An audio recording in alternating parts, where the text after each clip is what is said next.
Bonjour à tous, ici Thomas Moody et je vais encore une fois vous parler de photographie sur YouTube. Comme j'en avais parlé en début d'année, j'avais envie de faire des interviews sur cette chaîne et d'apporter des regards un peu différents que le mien devant ma bibliothèque.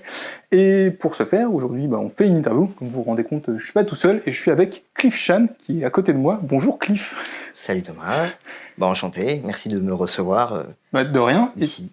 Est-ce que tu pourrais te présenter pour les gens qui ne te connaissent pas? Yes, bien sûr. Du coup, moi, je m'appelle Cliff Chan.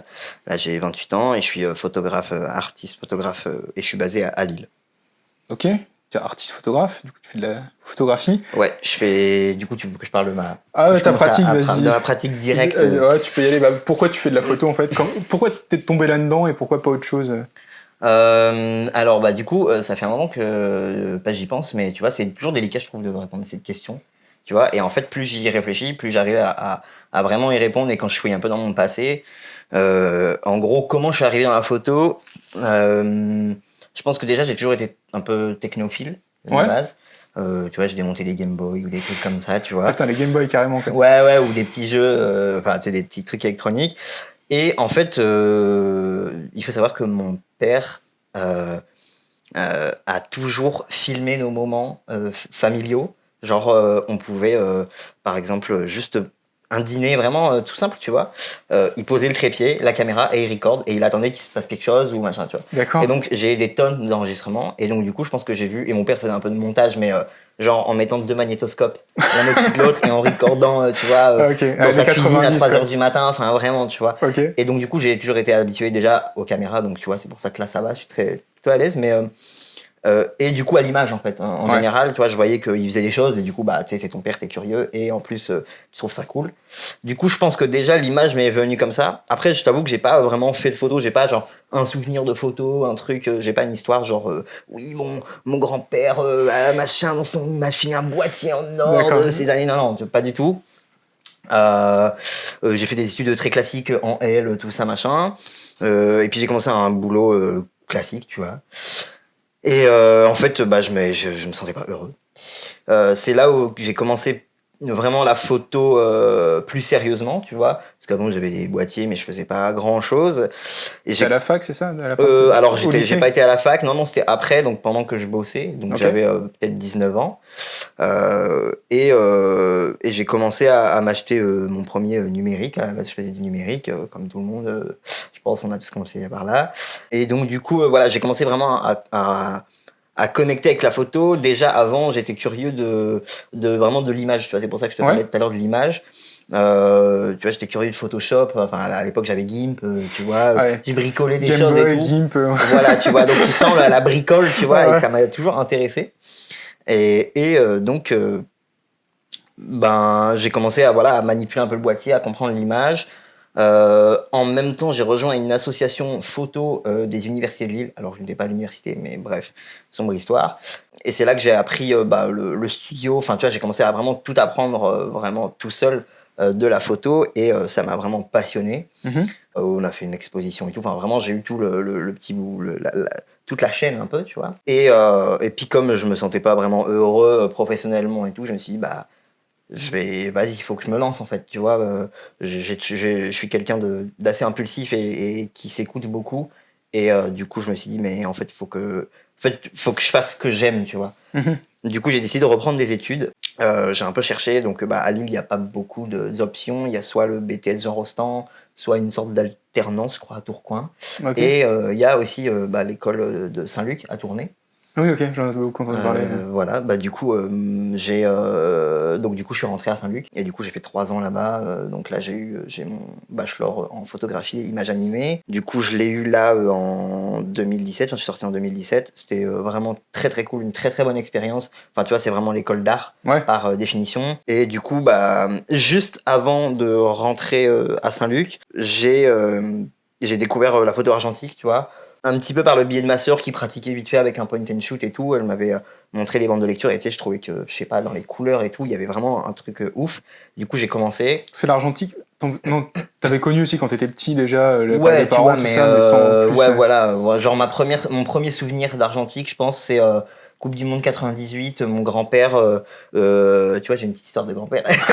Ah, il y en a ouais, forcément une, ouais. Ouais, en fait, j'ai beaucoup de cousins et enfin bref, du coup, avoir un lien avec mon grand-père, il n'y en a pas trop, mais et il me shoot avec son Polaroid. Tu sais, t'es maquillé en mode Coupe du Monde et tout. Et en fait, c'est ouf parce que maintenant j'ai son Polaroid. Tu vois, j'ai son boîtier Polaroid. Là, tu vois, il y a vraiment une histoire. Il y a vraiment une histoire, mais tu vois, mais c'est t'as vanné, t'as commencé en après, tu vois, ouais. c'est venu après, mais du coup les liens se font en fait. Mais c'est pas ce qui m'a fait commencer la photo. Mais sinon, voilà, je connaissais pas du tout l'argentique, pas du tout. Et en fait, j'ai découvert ce processus et plutôt, c'est vraiment plus le résultat qui m'a plu plutôt que, tu vois, comme je fais de la couleur, je développe pas moi-même. Je l'ai développé après, tu vois, j'ai appris à Saint-Luc, etc. après. Mais j'ai commencé direct la couleur. Parce que c'est vraiment ça qui me tenait à cœur. Je crois que j'ai fait une pellicule en noir et blanc au tout début, la première, tu vois. Et après, direct, je me suis lancé en couleur parce que ça avait vraiment ce truc organique que j'aime tant depuis des années. Ok. Et voilà, et juste avant de rentrer à Saint-Luc, j'ai commencé l'argentique et depuis, j'ai pas arrêté d'apprendre de nouvelles choses, tu vois. C'est ça qui est bien aussi dans la photo et surtout la photo argentique qui revenait un peu en force. Hein. Ça a commencé en 2012, je pense, vraiment 2010-2012. Et tu vois, 2014, du coup, il y a un peu cet essor là. Et du coup, tu sais, des nouveaux films qui sortent, des trucs, des anciens boîtiers que tu déterres. Là, il n'y avait pas encore la hype des point and shoot à 3 millions d'euros, tu vois. C'était le moment où tu pouvais encore acheter du matos à pas trop cher. Ouais. Je regrette quand je pense à certains trucs que j'ai vus à l'époque, au prix où je l'ai vu, en rigolant, en disant oh là là, ça vaut plus rien, c'est nul, etc. Genre, ce sera la seule anecdote matos qu'il y aura sur toute ma chaîne. Je me souviens d'avoir découvert le Leica M6 vers 2015. Je connaissais pas du tout la marque et tout. Et à l'époque, je me suis dit, oh là là, 1000 euros, qui achète un argentique à 1000 euros, c'est débile et tout, pour un boîtier au premier du film. Et maintenant, tu te dis, un M6 à 1000 euros, c'est grave. Mais oui, c'est allé, je sors mon PNL, là, c'est bon. Ouais, c'est marrant. C'était la bonne époque, c'était à commencer 2012-2014, c'était le bon moment, quoi. Je peux faire une anecdote. Ouais, vas-y, tu peux faire une anecdote. La deuxième anecdote, ce sera la seule, je pense. Non, mais anecdote Leica, tu vois, justement, tu sais, je pense comme moi t'as dû traîner sur des forums photos avec des anecdotes genre oui j'ai vu un Leica 1 euro et tout, genre tu dis mais ça n'arrive jamais. Et à la braderie de Lille, ouais, je suis un de ces mecs. Alors c'est pas aussi ouf mais c'est quand même fou. À la braderie de Lille j'ai chopé un Leica AFC1 qui est un point and shoot Leica, un des seuls. Et genre je vois la petite pastille et tout et je l'ai eu à 5 euros. Voilà, c'est incroyable. C'est genre, je revenais pas et tout. Il m'a dit 5 euros. Je croyais que c'était une blague de daron parce que c'était un vieux et tout. Du coup, je lui tends le billet en mode ok, je vais répondre à sa blague par un truc sérieux. Il le prend et voilà. Il me dit, au fait, n'oubliez pas la petite pochette en nubuck et tout. Je dis, ok, d'accord, hop. Et et ça fait des années que la blague est dure, quoi. C'est un comique de très long terme. Mais voilà. Mais sinon, pour revenir à ma pratique, du coup, je fais maintenant quasiment que de l'argentique en couleur, vraiment en couleur. Et depuis que je suis sorti de Saint-Luc, je suis artiste, je suis déclaré artiste depuis 2018. Ok. Au début, dans ma première année, j'ai fait plus de la prestation, du coup en numérique. J'ai fait beaucoup. Je fais de la vidéo notamment. Pour des groupes comme Auchan, Gann, des choses très corporate en fait. Du coup, voilà, c'est pas quelque chose qui me passionnait, mais déjà tu peux vivre de ton métier, enfin tu fais des sous avec ton métier et en plus tu découvres l'univers professionnel, c'est très, très particulier parce qu'à Saint-Luc, en fait, c'est une école qui est artistique et donc, comment t'expliquer ? T'es un peu lâché, t'es un peu livré à toi-même, tu vois. Une fois que t'es sorti, il ferme la porte. Comme quand tu sors de prison, tu vois, il ferme la porte, tu vois le gars tout seul avec son baluchon. Ouais, et alors il y a un peu de ça, et aussi c'est que t'as pas du tout de cours techniques. Enfin, techniquement, ils sont vraiment pas très bons. Tu vois, je sais pas pour casser du sucre, hein, mais c'est un peu connu, tu vois. Pour l'éveil artistique, c'est vraiment très bien, tu vois. Tu vois, si tu connais rien au monde de l'art, au monde de la photographie artistique, tu vois, pas genre des packshots de cupcakes, du coup là t'as beaucoup de noms, tu sais, tu connais, voilà, tous les grands noms de la photo et tous mes modèles maintenant, je les ai connus par ce biais, par l'école artistique. Même la vidéo, tu vois, l'art vidéo, tu vois. Je pense que si j'avais regardé ça tout seul, je me serais dit, mais qu'est-ce qu'elle fait, tu vois. Elle crie pendant 10 minutes, what the fuck. Et en fait, tu vois, quand tu comprends les processus et tout, c'est hyper intéressant. Mais du coup, techniquement, t'es largué. Enfin, heureusement, tu vois, j'ai ce truc d'apprendre les choses tout seul. Et donc, du coup, j'étais le seul à faire de l'argentique un peu. Parce qu'en fait, à Saint-Luc, on te pousse à faire plus du numérique parce qu'ils disent que ouais, l'argentique, c'est mort, nanana, tu vois. Et ils ont pas de tort en soi. Eux, c'est des anciens profs, tu vois. Donc, du coup, ils ont connu l'argentique, puis le numérique et tout, donc ils essayent de pousser les élèves maintenant. Mais bon, bref. Et aussi en termes d'accompagnement professionnel, bah il y a pas, voilà, t'es livré à toi-même quoi, et donc tu sais pas remplir un dossier de candidature, un appel à candidature, tu sais pas faire un CV artistique, tu sais bah, qu'est-ce que je fais, tu vois. Donc non, c'était très, c'est un peu compliqué cet univers, et je continue d'apprendre, tu vois. Mais du coup voilà, je suis artiste auteur depuis 2018, mais j'ai vraiment commencé à vraiment me dire ok, j'arrête les prestats et tout, pour me concentrer vraiment sur bah, l'aspect plus artistique, c'est-à-dire développer des projets, essayer de trouver une galerie, enfin une ou des galeries, des expositions. Là, ça fait que 2 ans vraiment que je commence vraiment à vendre des œuvres d'art, tu vois, en print, tu vois, avec cette assurance de dire ok, maintenant c'est une œuvre d'art qui est signée, numérotée, tu vois. Et je pense que c'est un processus où tu découvres, parce que bah tu sais pas, tu vois, faire un certificat d'authenticité, faire tout ça, ben c'est. T'as appris un peu sur le tas à la sortie, quoi. Bah ouais, carrément, ouais. Donc, tu sors de Saint-Luc, tu fais de la photo artistique, tu commences à vendre des œuvres. Est-ce que tu associes ton travail photographique à un genre en particulier? Alors, genre au sens large, et comme toi tu l'entends, et il n'y a pas de genre académique, définis-le comme tu veux. Mais est-ce que pour toi, tu te dis, ok, moi je me sens plus proche de ces artistes-là que de ceux-là? Est-ce qu'il y a des. Où tu te. Bah, c'est une bonne question, parce que, en fait, je pense que, enfin, en tout cas, c'est comme ça que je le ressens pour ma pratique. Déjà, je pense que tu es toujours en évolution, en recherche de, pas de processus, mais un petit peu, tu vois. J'ai l'impression de scinder un peu ma pratique, on va dire, en deux domaines. Ouais. Donc, tu as la photographie plus traditionnelle, c'est-à-dire juste de la photo, tu vois, comme bah, un peu ce dont on va parler après, ou mes diaries, tu vois, qui sont des journaux intimes photographiques, où c'est de la photographie pure. Ok. Et bah, de la photographie un peu plus expérimentale, où j'aimerais même que ça soit, bah, ça devienne presque plastique, tu vois. Ok. Si ça sort des objets, si tu vois, je parlais de vidéo tout à l'heure, j'en ai déjà fait, ça me plaît, c'est des objets qui m'intéressent, tu vois. Donc il y a un côté exploratoire en fait. Plastique, ouais, vraiment plasticien, presque artiste contemporain, tu vois. Mais du coup, j'arrive pas encore à les réunir, tu vois, et à me dire c'est moi entièrement. Donc c'est assez, ça peut être un peu compliqué. Parfois, du coup, je suis toujours un peu obligé de séparer les deux, alors que j'aimerais bien les rejoindre.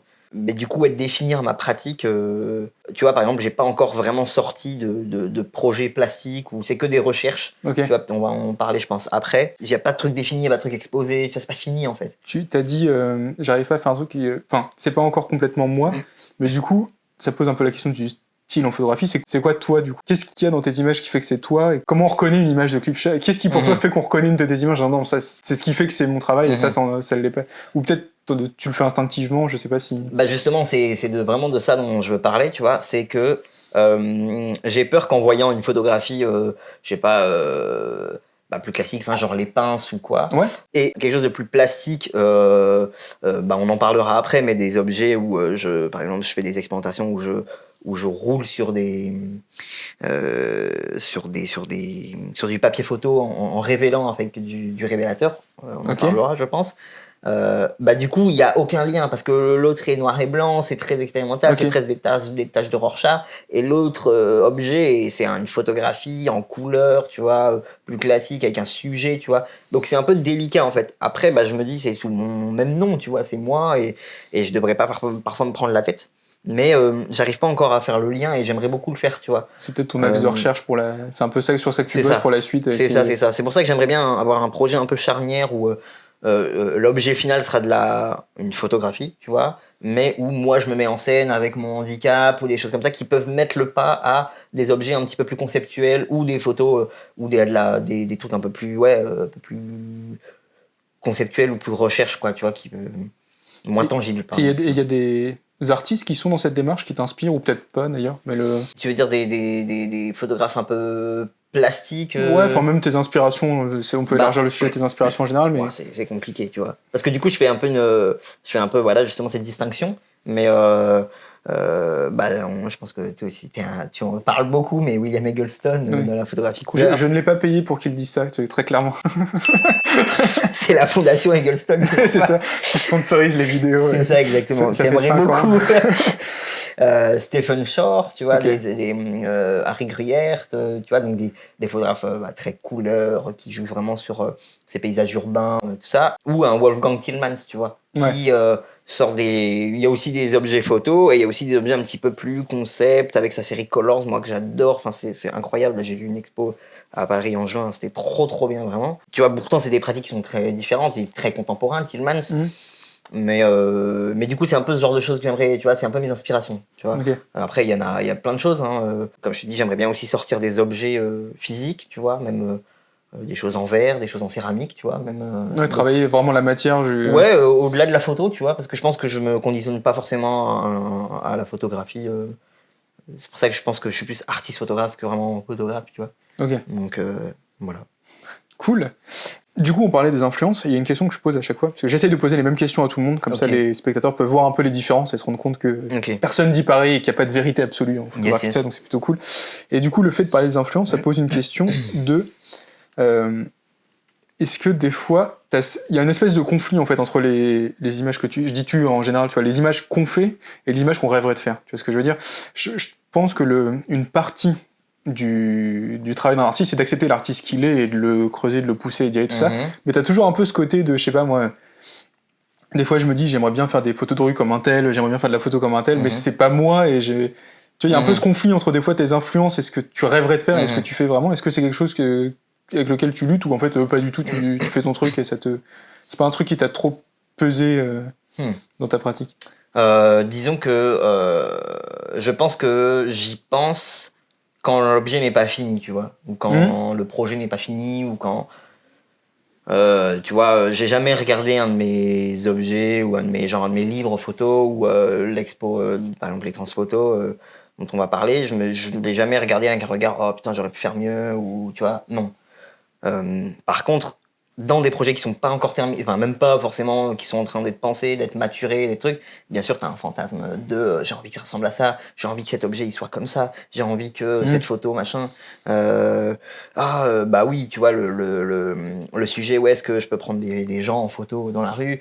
Tu vois, t'as ce fantasme de ouais c'est bon, je m'en fous, tu vois, allez j'y vais, tu vois, j'ai les balls et tout. Et en fait parfois bah en fait je vais pas le faire. Tu vois, tu te défiles et il y a des fois tu le fais très bien. Mais je pense que... C'est une tension qui, chez toi, se résout quand tu finis le truc, en fait. Ça part de lui-même, quoi. Je pense que ça peut être aussi un moteur, tu vois. Bah, j'ai vraiment envie que ça ressemble à ça, et c'est tout, tu vois. Et donc, du coup, bah, ça peut être un moteur de l'idée, ta pratique ou ta photo, jusqu'à ce que ça ressemble à ce que tu veux être. Alors après, faut pas être trop exigeant, tu vois. Et accepter, justement, quitter. Je pense que, du coup... j'ai l'impression que de te dire à chaque fois, on va en parler après. Donc tu vois, les gens s'estivent un peu. Il y a un team, et à la fin on fait épisode 2. Et en fait, il y a rien. Non, mais du coup, je pense qu'aussi, faut pas oublier le langage. Enfin, on va parler après du corps en tant que créateur de langage photographique et d'image. Et je pense que il faut pas oublier quitter. C'est-à-dire que, bon, toi t'es plutôt grand, moi je suis petit, comme vous le voyez à l'image. Et en fait, bah ça servirait, je peux fantasmer des images où je les fais en contre-plongée, ou en plongée plutôt, mais bah je vais pas les faire, tu vois, ou je vais devoir monter sur des escabeaux ou machin dans la rue, ça n'a aucun sens, tu vois. Et toi du coup bah tu vas naturellement plus faire des images de ton point de vue et moi de mon point de vue, et c'est ce qui crée ce que bah tu vois, une sorte de sémantique de la photo, tu vois, vraiment de langage photo à proprement parler, et c'est ça qui est intéressant, et je pense qu'il faut pas s'oublier là-dedans, tu vois. Dire bah ok, je fais 1m30, bah du coup je vais faire des photos à ce point de vue là, tu vois, et pareil pour toi. Et bien sûr ça veut pas dire qu'il faut pas s'abaisser ou faut pas être, tu vois, tu peux être imaginatif, attention, et il faut l'être, mais aussi bah voilà, tu crées aussi à la hauteur de tes moyens, tu vois, parce que faut pas que le fantasme te détruise en fait. Mais voilà, donc c'est un peu une tension entre les deux, tu vois. T'as dit plusieurs fois le mot transphotographique, je pense que c'est le moment d'en parler. Yes. T'as été exposé. Alors, pour ceux qui connaissent pas, parce qu'il n'y a pas que des Lillois dans mon public, et bah, sinon il n'y aurait pas d'intérêt à faire des vidéos YouTube, hein, je ferai des conférences. C'est ça. Donc voilà. Il n'y a pas que des Lillois dans le public, mais les transphotographiques, c'est un festival qui est fait par la Maison de la Photo à Lille, qui a à peu près 1000 ans, je pense. Je crois que ça a plus de 20 ans. Ça a 20 ans, ouais. Ça a fêté sa 20e année, je crois, l'année dernière ou maintenant, je ne sais plus. Et du coup, ils ont fait, là, pour la dernière édition, c'était au Tanner, dans l'ancienne Fnac, donc c'était une grande salle, etc. Et ça a été retenu pour y être exposé. Exactement. Et du coup, il y a eu plusieurs choses à dire sur cette expo d'abord on va parler du travail que tu as présenté et surtout de comment tu l'as présenté parce que tu as fait un truc assez personnel sur la mise en forme, tout ça. Est-ce que tu peux nous en parler? Donc déjà, qu'est-ce que tu as présenté au Tanner Alors, déjà, j'étais pas. Donc voilà, je le reclarifie, mais du coup, j'étais pas seul sur le projet. Oui, pardon. Non, mais pas de souci. Mais du coup, j'étais avec Palmyre Leleu, qui fait aussi du travail photographique et de broderie sur du textile. Mais du coup, donc déjà, la thématique de cette année, c'était en haut. Ouais. Donc, à comprendre, puisqu'on vit dans les Hauts-de-France, vraiment un travail sur les Hauts-de-France, mettre la région en valeur, pardon. Donc c'était un peu le thème. Après, je pense que tu pouvais l'associer un petit peu comme tu voulais, tu vois. Il y a des quand t'as vu la sélection, il y a des choses qui étaient au pôle Nord ou quoi, tu vois. Donc il y a des trucs un peu voilà. Mais c'était un peu le thème, la thématique. En fait, c'est intéressant que tu poses la question parce que le résultat, il a plutôt été dicté par les conditions d'exposition, vraiment, plutôt que par un choix, forcément, puisque c'était un travail intime, mais aussi les conditions, à savoir que là, cette année, pour des petites batailles politiques, la Maison de la Photo n'avait pas trop de subventions, donc du coup, ne pouvait pas prendre en charge les tirages des artistes, etc. Ils pouvaient faire que sur bâche, par exemple. Ils ont eu, je pense que tu vois, louer la Fnac, enfin l'ancienne Fnac dans les Tanneurs, qui est un centre commercial à Lille, pour ceux qui sont pas lillois, je pense que ça demande des autorisations très précises. Et du coup, cette expo, elle a été annoncée, peut-être une semaine avant d'exposer. Ils nous ont dit, en fait, on va exposer telle date, tel lieu, on a tel cahier des charges, tu vois. Donc on avait une semaine, moi j'étais encore en vacances. Le coup de pression, quoi. C'est ça, j'étais dans les montagnes à 1100 mètres d'altitude, j'avais pas mon Mac, enfin j'avais rien, tu vois. Je crois que j'avais pas mon Mac. Du coup, ok quoi, il fallait présenter une scénographie, un projet d'exposition, tout ça en quelques jours. J'étais pas à Lille et je me suis dit mais ça va être très chaud. Très chaud, mais donc du coup ça a engendré cette expo là justement. Du coup en fait c'était on a opté pour une présentation, une scénographie plutôt simple, donc pas encadrée, pas engendrer des coûts parce que on n'avait pas forcément le budget, ils n'avaient pas forcément le budget, puis encadré, je sais plus combien il y avait d'images, mais une quinzaine d'images, ça demande du temps, de l'organisation et tout. Du coup, on s'est dit, bon, on va la jouer simple. Et en fait, notre sujet traitait de plus ou moins... ça a été fait dans la baie de Somme, donc qui est dans les Hauts-de-France. Et il y avait cette thématique un peu de la nostalgie perdue, tu vois, des vacances d'enfance. Tu vois, c'est une sorte un peu innocence. Tu sais, ce climat un peu doux, tu sais, quand t'es en vacances. Mais... de notre génération, tu vois. Donc, et puis même, ça pouvait parler aussi aux générations précédentes.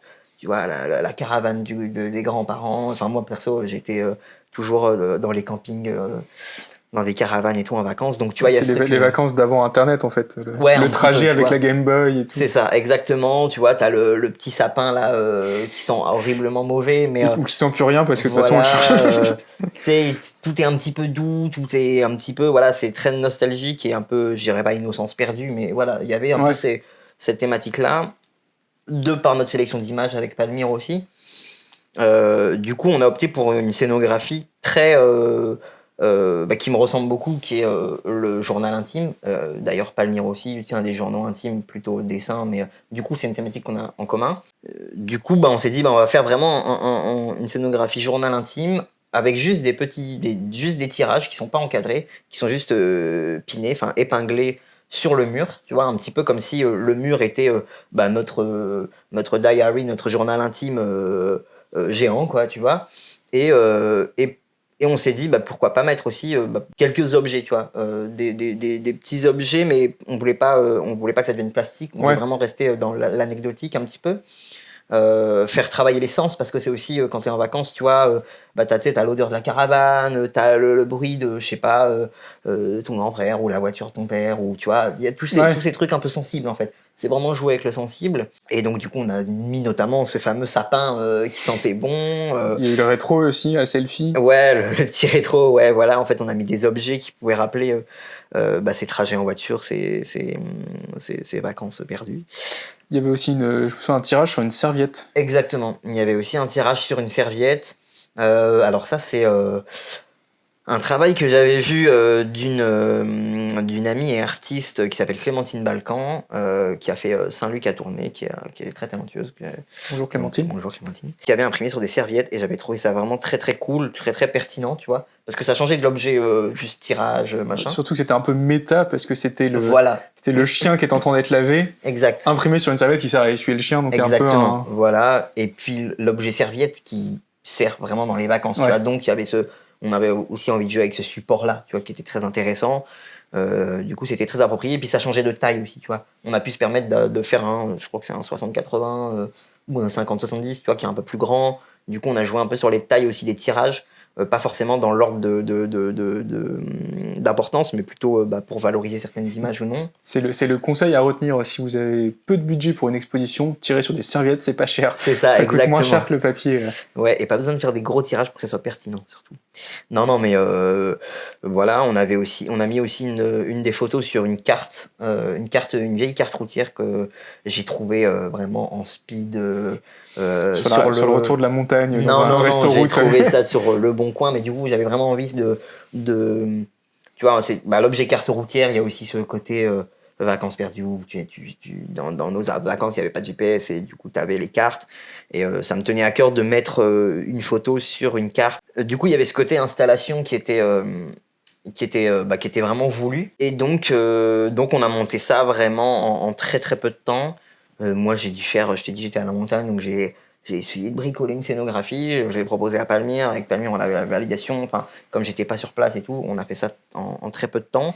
On a essayé de trouver les objets qu'il nous fallait. Enfin, en fait, tout a été un peu réfléchi à quelques jours près, quoi. Mais je pense que c'est ce rush aussi qui nous a donné. Si on avait eu un mois, tu vois, ça aurait peut-être été moins pertinent. Tu l'aurais fait quand même la semaine dernière. Ouais, c'est ça, ouais. Non, mais je travaille plus sous la pression. Mais d'ailleurs, ça pose la question de comment on travaille à deux, en fait. Parce que t'es, je crois, le premier à passer dans une interview qui a fait des... Je vais rien dire, parce que si quelqu'un qui l'a fait avant, je vais dire une bêtise. Ouais. Mais comment on fait une exposition à deux, du coup? Comment tu gères ça, tu vois, est-ce que tu t'es dit, bon, mais moitié-moitié le nombre d'images, ou comment tu gères cette créa à deux? Alors déjà c'est une excellente question. Comme si j'avais fait plein d'expositions à deux et tout. Non, mais pas du tout. Du coup, t'as fait ce travail-là à deux. Ouais. Je trouve ça intéressant de savoir comment ça se passait, parce qu'il y a peut-être d'autres gens qui ont envie de tester des expos à deux.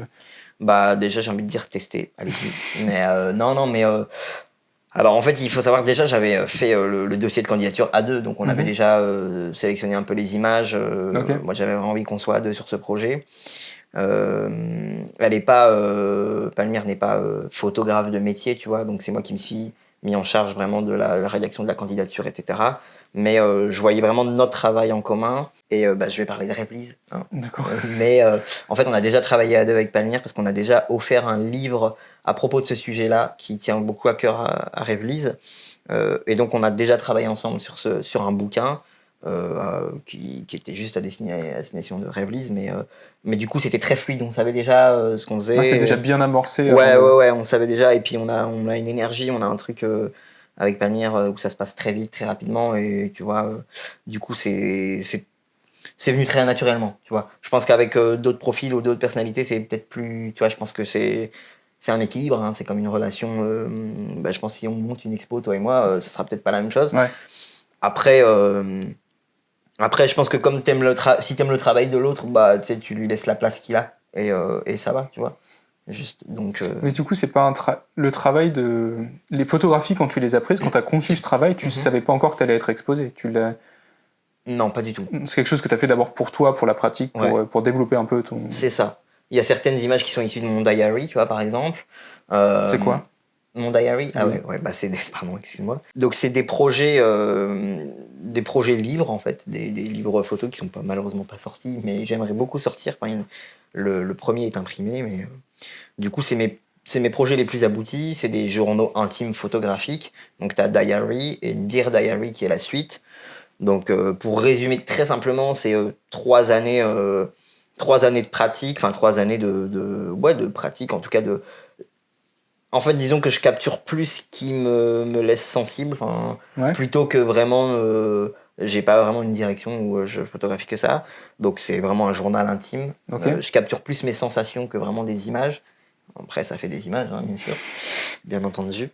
Mais voilà, donc du coup, c'est mes projets les plus aboutis et c'est ce dont je suis le plus fier. Donc du coup, Et c'est ça qui a alimenté le projet au transphotographique à la base, en fait. ouais, un petit peu, ouais. Et puis du coup, comme justement, comme je te parlais de dossier de candidature, il faut souvent répondre à c'est des appels à projets. Donc du coup, tu dois quand même cadrer les choses.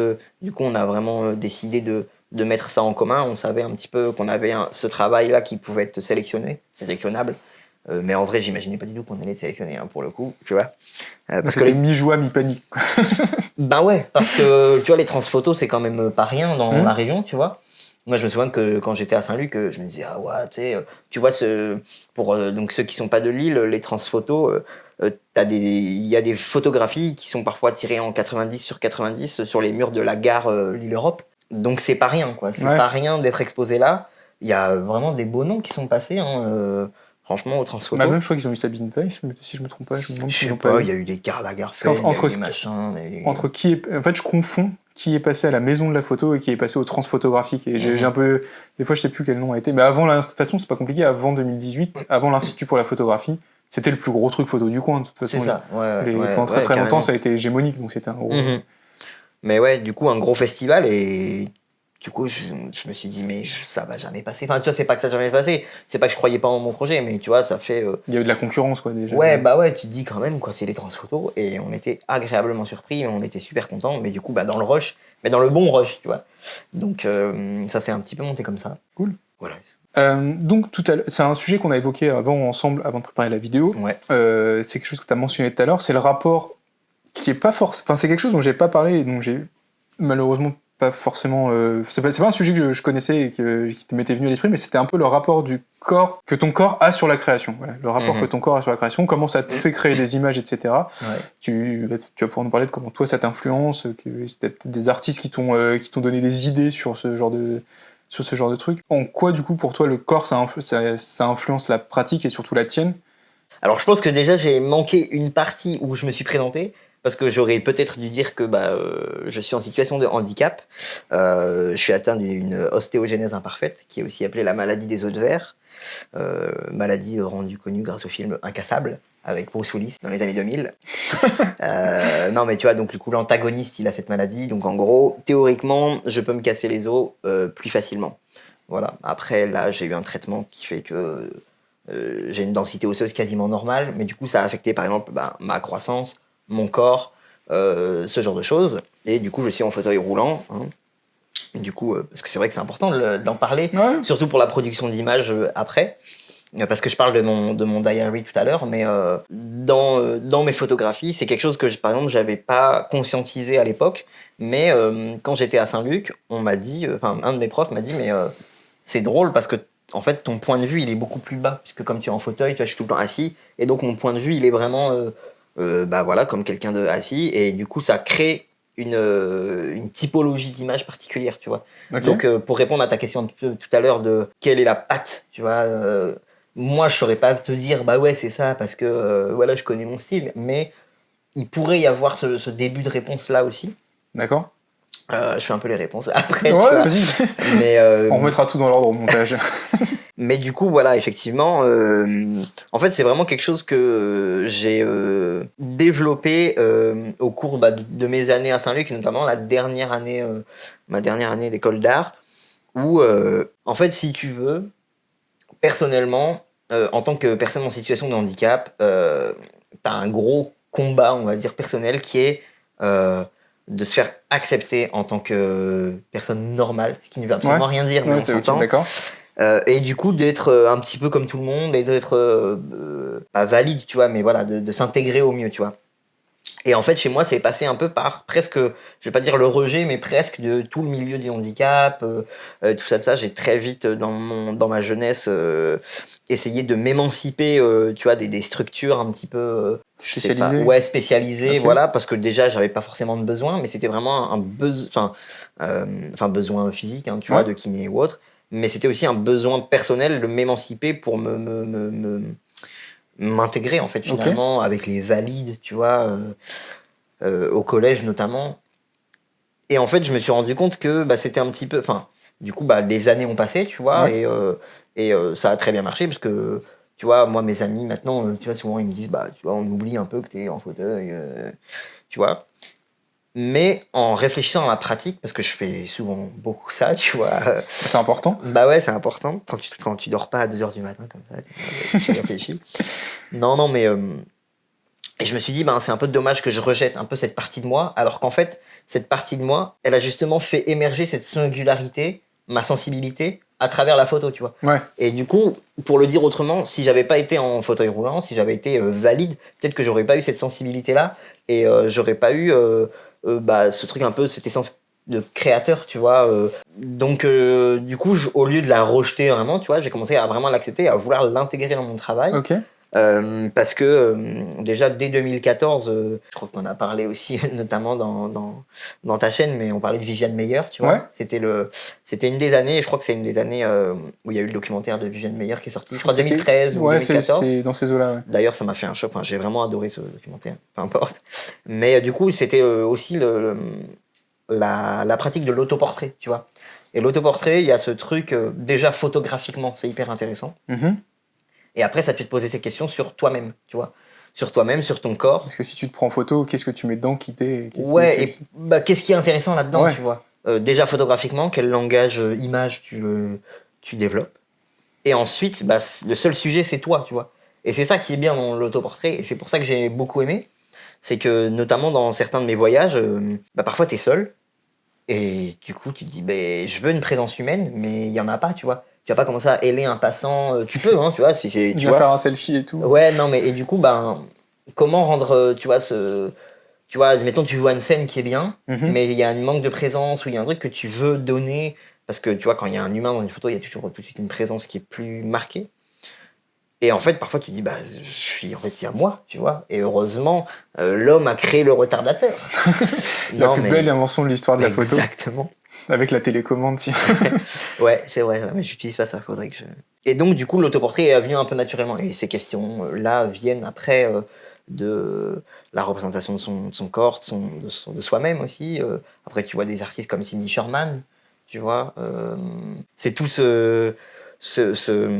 cette dynamique-là que j'ai envie de donner aussi, d'assumer son corps, tu vois, d'assumer quitter en tant qu'être. Et donc, du coup, ça passe par son corps, surtout quand tu souffres d'un handicap physique. Du coup, ça prend tout son sens. Et de l'utiliser, en fait, de dire, ben, ok, moi, je suis ça peut être pertinent de cette manière, bah, go, en fait, tu vois. Ouais. Et dans la photo, notamment dans mes projets artistiques, bah, ça crée j'ai envie de créer un nouveau langage visuel, en fait. Parce que je pense que j'ai toujours été très admiratif des artistes qui créent des nouveaux langages. Tu vois, je parlais de Saint-Luc et de l'éveil artistique. Tu vois, en fait, tu vois un peu les précurseurs souvent de quel mouvement et tout. C'est des gens qui recherchent tout le temps comment faire du nouveau, comment... Qui n'ont pas peur d'essayer des trucs ou de Ouais. faire différemment. C'est ça, de développer des nouveaux langages, langage image. Hein. Et là, c'est un petit peu le but, alors sans prétention, tu vois, de me dire, ouais, je vais être le nouveau Picasso et tout. Mais non, la prétention serait de dire genre le résultat est incroyable, j'ai ouvert une voie machin. Mais ouais, exactement. Après, être dans la démarche de dire je veux faire un truc neuf et j'essaie de faire un truc neuf, il n'y a rien de. Non, bien sûr, ouais. C'est oui, cool, oui. quoi, faut tester des choses, hein. Si c'est votre kiff, faites des trucs neufs. Expérimenter, surtout. Et d'ailleurs, c'est une des voies aussi de la photographie, de l'expérimentation, tu vois. Parce que déjà, la photographie est née d'une expérimentation scientifique presque un peu foireuse, enfin pas foireuse, mais de dire, ok, on va fixer machin, l'image sur une plaque, tu vois. C'est de la bidouille, quoi, au final. Et donc voilà, donc je pense que naturellement, c'est venu un petit peu comme ça, de rentrer le handicap et le corps dans ma pratique, dans même mon existence. Parce que ce corps, je l'ai depuis que je suis né, je suis né avec, j'évolue avec aussi, tu vois. J'en suis de plus... Enfin, j'ai jamais rejeté mon corps, mais du coup, ça te donne encore plus envie de l'aimer, ça te fait t'accepter aussi, tu vois. Donc, c'est des choses qui sont très contemporaines. C'est des sujets qui sont hyper contemporains, tu vois. S'accepter soi-même, son corps, l'inclusivité, tout ça, c'est des sujets hyper contemporains, tu vois. Donc, si je peux le lier aussi à ma pratique, bah... C'est ce que tu fais dans la création d'objets, un peu, c'est ça ? Bah, en fait, c'est ce que c'est ce que j'aimerais faire avec des objets qui sont pertinents pour moi. Donc, du coup, je suis un peu exigeant. Mais... pour te donner un peu une idée de comment je procède ou par quel procédé ça passe plutôt, pardon. dès la fin de mon cursus à Saint-Luc, je me suis dit, ok, voilà, comment créer ce langage image. Et donc, j'ai un fauteuil. Comment je peux créer, tu vois, des images, mais donc, j'ai été en chambre noire. J'ai pris des négatifs que j'avais fait en noir et blanc, ou même du papier photo, tout simple. Bon, je l'expose à la lumière. Et après, je prends une de mes roues de fauteuil, je le trempe dans du révélateur photo, et je passe dessus, tu vois. D'accord. Et en fait, du coup, plus je passe avec mes roues, plus la photo se révèle, mais que là où il y a eu du produit, avec les roues, et donc du coup, tu as cette sorte de trace de roue. Et l'idée de trace, elle est importante pour moi, parce que je trouve qu'elle peut être elle peut prendre plusieurs sens, tu vois. Parce il y a que la mémoire déjà dont il y a la mémoire déjà dont tu as parlé au exactement, début. exactement. Et la photographie, en fait, ça reste qu'une trace du temps, en fait. Tu vois, Ouais. c'est un témoignage. Donc déjà, il y a ce truc-là. Ensuite, tu as la trace physique, qui est par le biais de cette expérimentation, enfin ce processus, pardon. Et donc, du coup, voilà, il y avait tout ce truc-là que...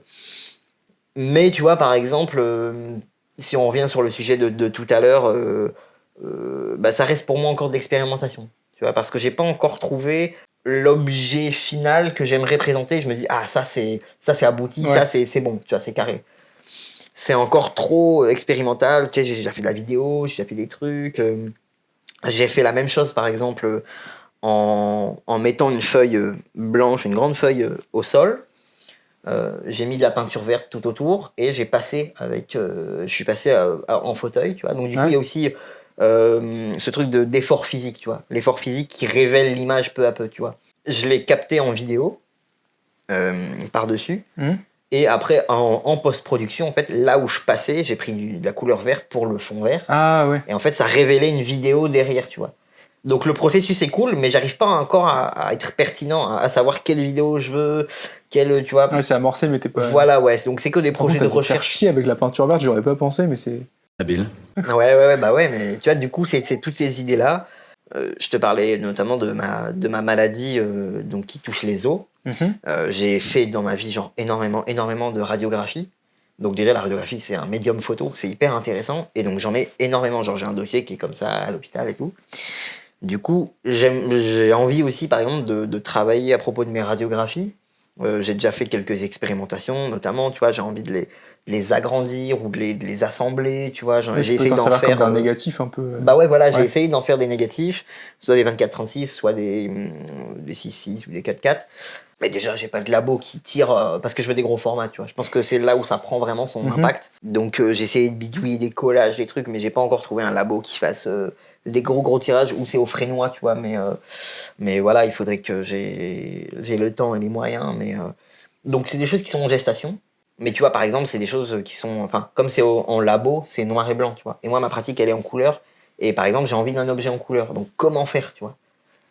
Après, t'as le côté où tu peux... C'est une idée comme ça, mais tu peux tester... Par exemple, quand tu fais du dye transfer, le dye transfer, c'est le truc des tirages d'Eagleton, c'est qui sert à la pub à la base, et le dye transfer, en gros, tu fais un négatif par couche de couleur, donc t'en as un pour le magenta, pour le jaune et pour le vert, je crois. J'improvise. Hein. Cyan, ouais, je crois que c'est ça. Ouais. Et en fait, t'en as un par couche de négatif, et du coup, c'est comme ça que tu fais. Et du coup, si tu prends une radio et que t'en fais une par couche de couleur, ça va être chiant. Enfin, c'est une idée à la con, c'est pas grave. Mais il faut un agrandisseur couleur. Ouais, il faut un agrandisseur couleur. Du coup, chose que j'ai pas. Enfin, tu vois, c'est vraiment. Mais il y a du bricolage encore. Exactement, mais il y a du bricolage, mais du coup, c'est ça. Dr Cliff et les mille et une.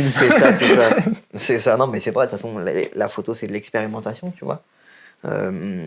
J'avais même travaillé avec un scientifique de Lille 1 pour un appel à candidature pour essayer de révéler des images avec la molécule du calcium. Donc le calcium qui est associé aux os, tu vois. Voilà, donc dans mon histoire qui a cette résonance-là, tu vois. Ouais. Donc voilà, c'est que des projets d'expérimentation, mais il n'y a pas encore tu vois, j'arrive pas encore à toucher le truc vraiment qui me plairait. Et pour revenir au sujet du corps, comme c'est ta question à la base, on va parler du lien que je fais avec ma photographie traditionnelle et ces objets-là que j'ai envie de mettre en place. Du coup, ça serait plutôt des projets où j'aimerais me mettre en scène moi, dans soit des autoportraits, ou plutôt des autoportraits, tu vois, mais mettre vraiment en valeur mon corps, tu vois. Quand j'observe ma pratique photographique, notamment les 2 diaries, déjà, je commence à 20 ans, là j'ai 28, tu vois. Donc déjà, tu sens qu'il y a un truc un peu plus mature qui se développe. Mais aussi, je me montre plus mon corps, tu vois. Je fais plus des autoportraits où je suis nu, voilà, on voit vraiment mon corps. Et ça me plaît, en fait. Donc du coup, il y a vraiment cette filiation qui se fait peu à peu. Ça va finir par... Ouais, je pense que ça va finir par matcher, tu vois.